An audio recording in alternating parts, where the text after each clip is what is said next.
ପିଲାମାନେ କେମିତି ଅଛ? ଭଲ ଅଛ? ବହୁତ ଭଲ କଥା। ସମସ୍ତେ ବହୁତ ଭଲରେ ଅଛ।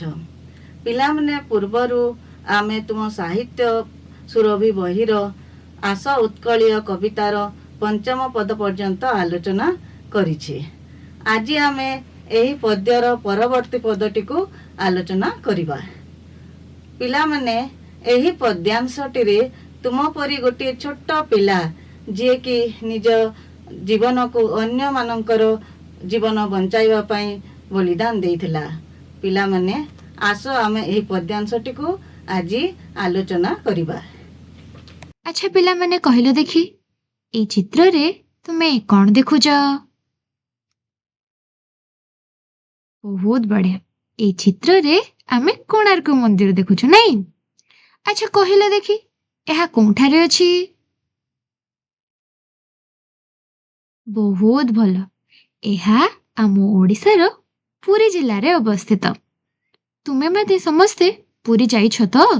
କୋଣାର୍କ ମନ୍ଦିର ଦେଖିଛ ତ? ଆଚ୍ଛା ରାଜୁ, ତୁ କହିଲୁ? ହଁ, ତାହେଲେ ପ୍ରାୟ ସମସ୍ତେ ଯାଇଛ, ନାଇଁ? ତେବେ ପିଲାମାନେ କହିଲ ଦେଖି, এই ମନ୍ଦିର ନିର୍ମାଣରେ କେତେ ବର୍ଷ ଲାଗିଥିବ? କିଏ ଜାଣିଛ? କୁହ। ଆଚ୍ଛା, ଜାଣିନ? ଠିକ ଅଛି। ପିଲାମାନେ, ଆଜି ଆମେ এই କୋଣାର୍କ ମନ୍ଦିର ବିଷୟରେ ଗୋଟେ ପଦ୍ୟାଂଶ ପଢିବା ଆଉ ତାକୁ ବୁଝିବା।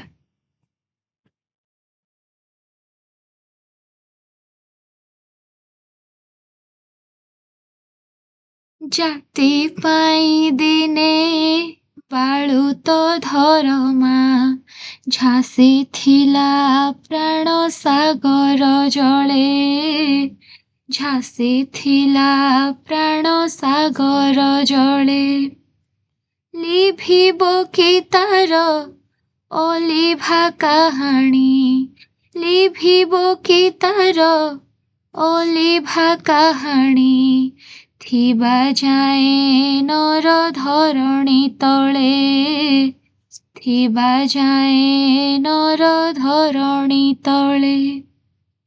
জাতি পাই দিনে বালুত ধরমা, জাতি পাই দিনে বালুত ধরমা, ঝাସି ଥିଲା ପ୍ରାଣ ସାଗର ଜଳେ।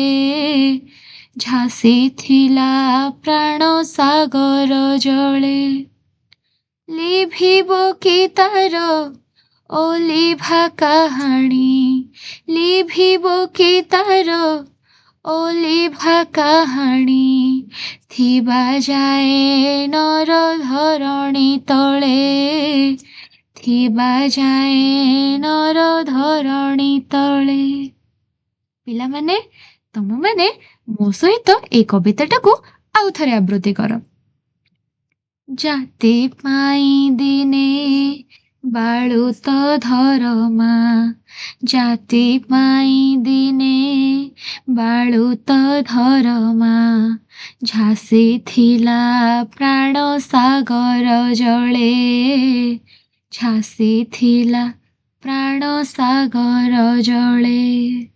লিভিব কি তার অলিভা কাহাণী, লিভিব কি তার অলিভা কাহাণী, থিবা যায় নর ধরণী তলে, থিবা যায় নর ধরণী তলে। জাতি পাই দিনে বালুত ধরমা, জাতি পাই দিনে বালুত ধরমা, ঝাସି ଥିଲା ପ୍ରାଣ ସାଗର ଜଳେ।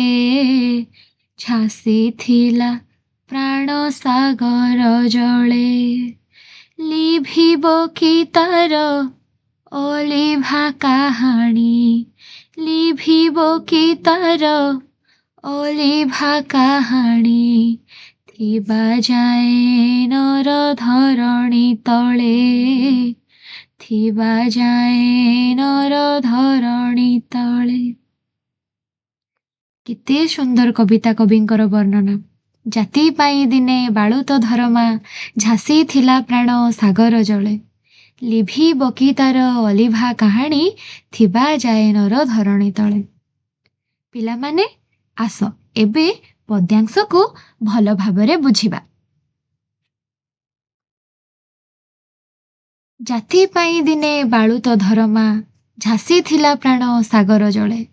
ଜାତି ପାଇଁ ଦିନେ ବାଳୁତ ଧରମା, ଝାସି ଥିଲା ପ୍ରାଣ ସାଗର ଜଳେ। ଆଚ୍ଛା ପିଲାମାନେ ଦେଖ ତ, ଏଇ ଚିତ୍ରରେ ତୁମେ କଣ ସବୁ ଦେଖୁଛ? କୁହ, ତୁମମାନେ କଣ ସବୁ ଦେଖୁଛ? ହୁଁ, ପିଲାମାନେ ଏଇ ଚିତ୍ରରେ ଗୋଟେ ପିଲା ଅଛି। ସେ ମନ୍ଦିର ଉପରେ ସମୁଦ୍ର ଜଳ ଭିତରକୁ ଡିଆଁ ମାରୁଛି। ଆଉ କଣ ଦେଖୁଛ? ଗୋଟେ ମନ୍ଦିର ଅର୍ଦ୍ଧ ନିର୍ମିତ ଅବସ୍ଥାରେ ଅଛି। ପିଲାମାନେ କହିପାରିବ କି ଏଇ ପିଲାଟି କିଏ? ଏହାର ନାଁ କଣ? ଏ ପିଲାଟି ହେଉଛି ଧର୍ମପଦ, ଯାହାର ଡାକ ନାଁ ଧରମା। ଚାଲ ଏବେ ଆମେ ଏହାର ଆକ୍ଷରିକ ଅର୍ଥ ବୁଝିବା। ଜାତି ପାଇଁ ଦିନେ ବାଳୁତ ଧରମା, ଝାସି ଥିଲା ପ୍ରାଣ ସାଗର ଜଳେ। ଜାତି ପାଇଁ ଦିନେ ବାଳୁତ ଧରମା, ଝାସି ଥିଲା ପ୍ରାଣ ସାଗର ଜଳେ। ପିଲାମାନେ କୋଣାର୍କ ସୂର୍ଯ୍ୟ ମନ୍ଦିରର ନିର୍ମାଣ କାର୍ଯ୍ୟ ଶେଷ ହୋଇପାରୁନଥିଲା। ଏହି ସମସ୍ୟାର ସମାଧାନ ପାଇଁ ବିଶୁ ମହାରଣାଙ୍କ ପୁଅ ଧରମା, ଯାହାକୁ ଆମେ ଧର୍ମପଦ ବୋଲି ଜାଣିଥାଉ, ସେ ସେଠାରେ ପହଞ୍ଚି ସମାଧାନ କରିଥିଲେ। କୋଣାର୍କ ମନ୍ଦିରର ମୁଣ୍ଡି ମାରିବା ପରେ 1200 ବଢ଼େଇଙ୍କ ଜୀବନ ଓ ଜାତିର ସମ୍ମାନ ରକ୍ଷା କରିବା ପାଇଁ ସେ ସମୁଦ୍ର ଜଳରେ ଝାସ ଦେଇଥିଲେ। ଆଉ ଜାଣିଛ, ଓଡ଼ିଆ ଜାତିର ସମ୍ମାନ ରକ୍ଷା କରିବା ପାଇଁ କୁନି ବାଳକ ଧରମା କୋଣାର୍କ ମନ୍ଦିର ମୁଣ୍ଡି ମାରି ସମୁଦ୍ର ଭିତରକୁ ଡେଇଁ ନିଜ ଜୀବନକୁ ଉତ୍ସର୍ଗ କରିଦେଇଥିଲା। ଦେଖୁଛ ତ, ତୁମ ପରି ପରି ଛୋଟ ପିଲାଟେ, ତାର ମହାନ ଗୁଣ ଆଉ ଗାରିମା।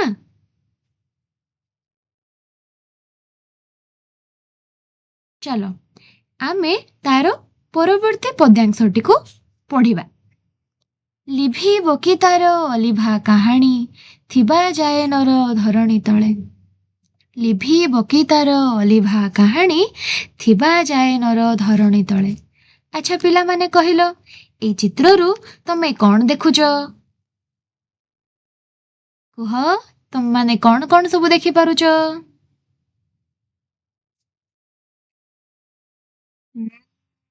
ବହୁତ ସୁନ୍ଦର ପିଲାମାନେ। ଏଇଠି କୋଣାର୍କ ମନ୍ଦିର ଅଛି ନାଇଁ, ଯେଉଁଠିକି ବହୁତ ପର୍ଯ୍ୟଟକ ମାନେ ବୁଲୁଛନ୍ତି। ବଢିଆ। ଜାଣିଛ, ଦେଶରୁ ବିଦେଶରୁ ବହୁ ପର୍ଯ୍ୟଟକ ପରିଦର୍ଶନ ପାଇଁ ଏଠାକୁ ଆସନ୍ତି।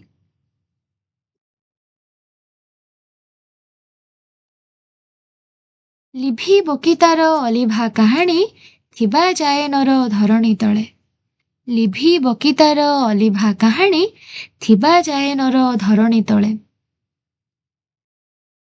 ଜାଣିଛ, ଯେପର୍ଯ୍ୟନ୍ତ ଏଇ ପୃଥିବୀରେ ମଣିଷ ଜାତି ବଞ୍ଚି ରହିଥିବ, ସେ ପର୍ଯ୍ୟନ୍ତ ଧରମାର ଏଇ ଅଲିଭା ବୀରତ୍ୱ ଗାଥା ଆଉ ତ୍ୟାଗର କାହାଣୀ ସମସ୍ତଙ୍କ ମନରେ ସଦା ସର୍ବଦା ଅମର ହୋଇ ରହିବ।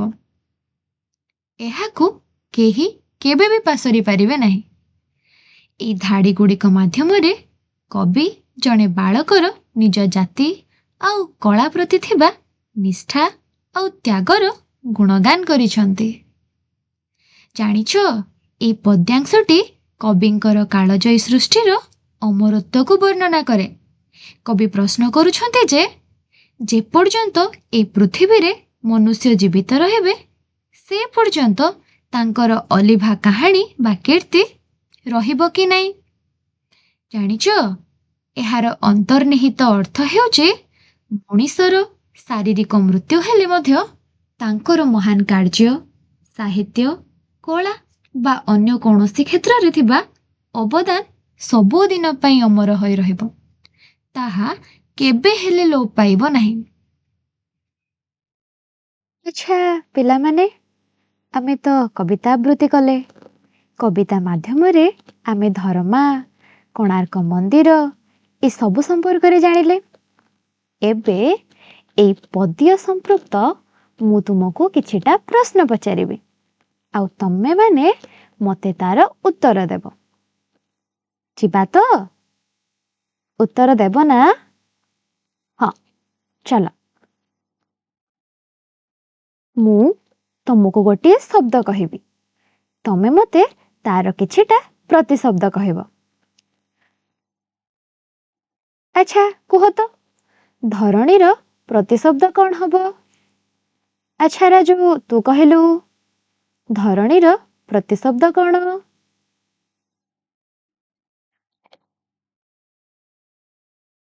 ବାଃ, ବହୁତ ସୁନ୍ଦର। ଧରଣୀର ଗୋଟେ ପ୍ରତିଶବ୍ଦ ହେଲା ବସୁଧା। ଆଚ୍ଛା ମୁନି, ତୁ କହ ତ, ଧରଣୀର ଆଉ କଣ ସବୁ ପ୍ରତିଶବ୍ଦ ହେଇପାରିବ? ହଁ, ଧରଣୀର ଆଉ ଗୋଟେ ପ୍ରତିଶବ୍ଦ ମେଦିନୀ। ଆଚ୍ଛା କୁହ ତ, ଆଉ କଣ ସବୁ ହେଇପାରିବ?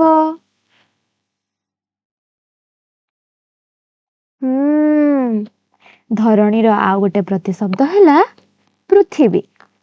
ପିଲାମାନେ ଜାଣିଛ ତ, ଆମେ ଯେଉଁଠାରେ ରହୁ, ଯେଉଁଠାରେ ଖାଉ, ବୁଲୁ, ଯାହାର ନିଶ୍ୱାସ ପ୍ରଶ୍ୱାସରେ ଆମର ଜୀବନ ଅତିବାହିତ ହୁଏ, ସେହି ହେଉଛି ପୃଥିବୀ। ତାରି ପ୍ରତିଶବ୍ଦ ହେଲା ଧରଣୀ। ଯିବା ପରବର୍ତ୍ତୀ ପ୍ରଶ୍ନକୁ। ଜାତି ପାଇଁ ଦିନେ ବାଳୁତ ଧରମା, ଝାସି ଥିଲା ପ୍ରାଣ ସାଗର ଜଳେ। ଲିଭିବ କି ତାର ଅଲିଭା କାହାଣୀ, ଥିବା ଯାଏ ନର ଧରଣୀ ତଳେ। ଜାତି ପାଇଁ ଦିନେ ବାଳୁତ ଧରମା, ଝାସି ଥିଲା ପ୍ରାଣ ସାଗର ଜଳେ। ଲିଭିବ କି ତାର ଅଲିଭା କାହାଣୀ, ଥିବା ଯାଏ ନର ଧରଣୀ ତଳେ। ଏଇ ଯୋଉ ପଦ୍ୟାଂଶଟି ଆମେ ପଢିଲେ, ଏଇ ପଦ୍ୟାଂଶରେ ଗୋଟେ ମଣିଷ ଶବ୍ଦ ଅଛି। ସେଇ ମଣିଷ ଶବ୍ଦର ଅର୍ଥ ପ୍ରକାଶ କରୁଥିବା ଶବ୍ଦକୁ ଚିହ୍ନଟ କର।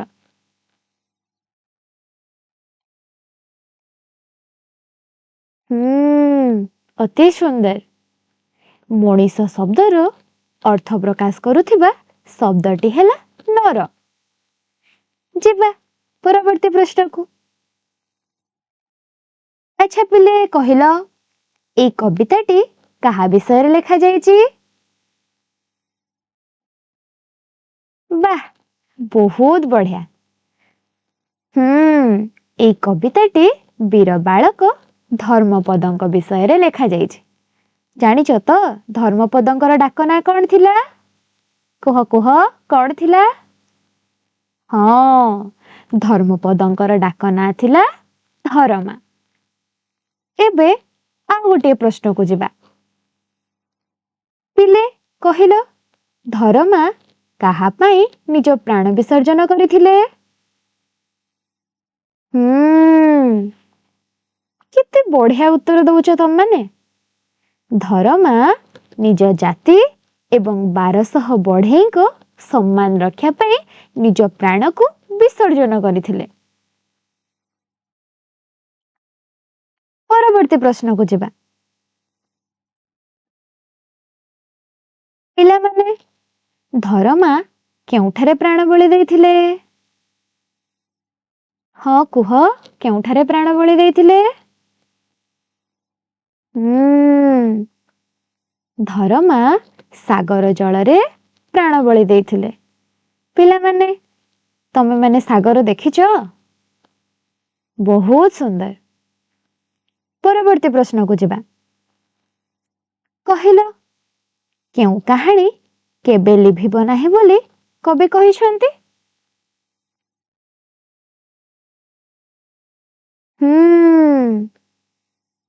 ଧରମାଙ୍କର ଅଲିଭା ବା ମହାନ ତ୍ୟାଗର କାହାଣୀ କେବେ ଲିଭିବ ନାହିଁ ବୋଲି କବି କବିତାରେ କହିଛନ୍ତି। ଆଉ ଗୋଟିଏ ପ୍ରଶ୍ନକୁ ଯିବା। ନର ଧରଣୀ ତଳେ, ନର ଧରଣୀ ତଳେ, ଏଇ ପଦ୍ୟାଂଶର ଅର୍ଥଟା କଣ? କୁହ ତ, ଏହାର ଅର୍ଥ କଣ?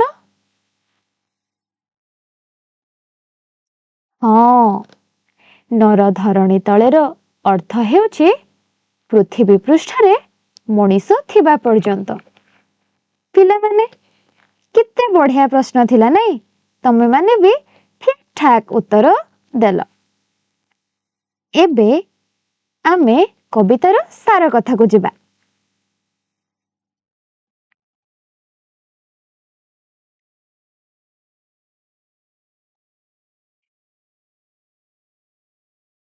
ପିଲାମାନେ, ଧର୍ମପଦ କେତେ ଛୋଟଟେ, ତମରି ଭଳି ପିଲାଟେ, ହଁ କି ନାଇଁ? କିନ୍ତୁ ସେ ତାର ତ୍ୟାଗ ଆଉ ବଳିଦାନ ପାଇଁ ଆଜି ବି ଆମ ଆଖେ ଚିର ଅମର ହୋଇ ରହିଛି।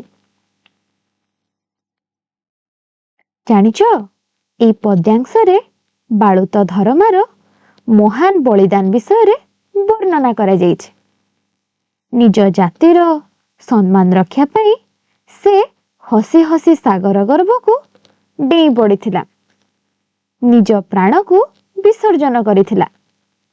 ତାର ଏଇ ଅଲିଭା କାହାଣୀ ଆଉ ଅତୁଳନୀୟ ତ୍ୟାଗ ପାଇଁ ସେ ଚିରସ୍ମରଣୀୟ ହୋଇ ରହିଛି।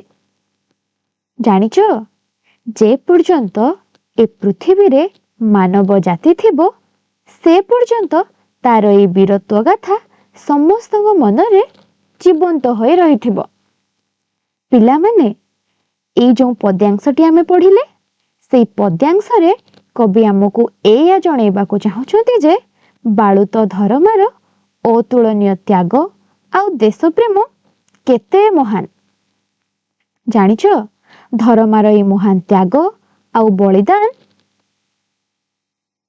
ଆମକୁ ଆଗକୁ ବଢେଇବାରେ ପ୍ରେରଣା ଯୋଗାଇଥାଏ। ପିଲେ, କୋଣାର୍କ ମନ୍ଦିରର ମୁଣ୍ଡି ମାରିବା ପରେ 1200 ବଢେଇଙ୍କ ଜୀବନ ଆଉ ଜାତିର ସମ୍ମାନ ରକ୍ଷା ପାଇଁ ସେ ସମୁଦ୍ର ଜଳକୁ ଝାସ ଦେଇଥିଲା। ଜଣେ କୁନି ବାଳକ ହେଇ ମଧ୍ୟ ସେ ନିଜ କୂଳ ଆଉ ଜାତି ପାଇଁ ଯେଉଁ ବୀରତ୍ୱ ପ୍ରଦର୍ଶନ କରିଥିଲା, ତାହା ଓଡ଼ିଶା ଇତିହାସରେ ସ୍ୱର୍ଣ୍ଣ ଅକ୍ଷରରେ ଲିପିବଦ୍ଧ ହୋଇ ରହିଛି। ଏଇ ଧରାପୃଷ୍ଠରେ ଯେ ପର୍ଯ୍ୟନ୍ତ ମାନବ ଜାତି ଥିବେ, ସେ ପର୍ଯ୍ୟନ୍ତ ଧରମାର ଏଇ ଅଲିଭା କାହାଣୀ ସମସ୍ତଙ୍କ ମନରେ ଜୀବିତ ହେଇଥିବ। ତାର ତ୍ୟାଗ, ଆଦର୍ଶ ଆମ ଜାତିର ମହତ୍ୱକୁ 2 ଗୁଣା ବଢେଇ ଦିଏ।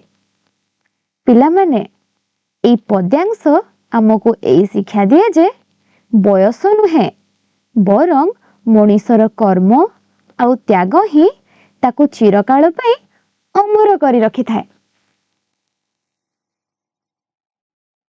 ପିଲାମାନେ, ଏବେ ଆମେ କବିତା ସମ୍ବନ୍ଧରେ ଜାଣିଲେ। ତମେମାନେ ବି କବିତା ସମ୍ପୃକ୍ତ ପ୍ରଶ୍ନର ଉତ୍ତର ବି ଦେଲ।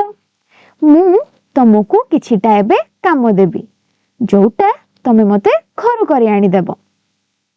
ଦେବ ତ? ଦେଖ, ପ୍ରଥମ ପ୍ରଶ୍ନ। ଜାତି ପାଇଁ ଦିନେ ବାଳୁତ ଧରମା ଝାସି ଥିଲା ପ୍ରାଣ ସାଗର ଜଳେ। ଜାତି ପାଇଁ ଦିନେ ବାଳୁତ ଧରମା ଝାସି ଥିଲା ପ୍ରାଣ ସାଗର ଜଳେ। ଏଇ ଧାଡ଼ିରୁ ଧରମାଙ୍କର କି ପ୍ରକାର ବଳିଦାନର ଚିତ୍ର ଆପଣଙ୍କ ମନରେ ସୃଷ୍ଟି ହେଉଛି, ବର୍ଣ୍ଣନା କରନ୍ତୁ। ପରବର୍ତ୍ତୀ ପ୍ରଶ୍ନ। ଲିଭିବ କି ତାର ଅଲିଭା କାହାଣୀ ଥିବା ଯାଏ ନର ଧରଣୀ ତଳେ। ଲିଭିବ କି ତାର ଅଲିଭା କାହାଣୀ ଥିବା ଯାଏ ନର ଧରଣୀ ତଳେ। ଏଠାରେ କବି କାହାଣୀକୁ ଅଲିଭା ବୋଲି କାହିଁକି କହିଛନ୍ତି? ପରବର୍ତ୍ତୀ ପ୍ରଶ୍ନ। କବି ଏହି ପଦ୍ୟାଂଶ ମାଧ୍ୟମରେ ଦେଶପ୍ରେମ ଏବଂ ତ୍ୟାଗର ଯେଉଁ ବାର୍ତ୍ତା ଦେଇଛନ୍ତି, ତାହା ଉପରେ ଆଲୋକପାତ କରନ୍ତୁ। ପରବର୍ତ୍ତୀ ପ୍ରଶ୍ନ। ବାଳୁତ ଧରମା ଏବଂ ଅଲିଭା କାହାଣୀ, ଏହି ପଦ ଗୁଡ଼ିକରୁ ବିଶେଷ୍ୟ ଓ ବିଶେଷଣ ପଦକୁ ଚିହ୍ନଟ କରି ଲେଖନ୍ତୁ। ଖୁସିରେ ଶିଖିବା ସମସ୍ତଙ୍କ ଅଧିକାର। ନମସ୍କାର।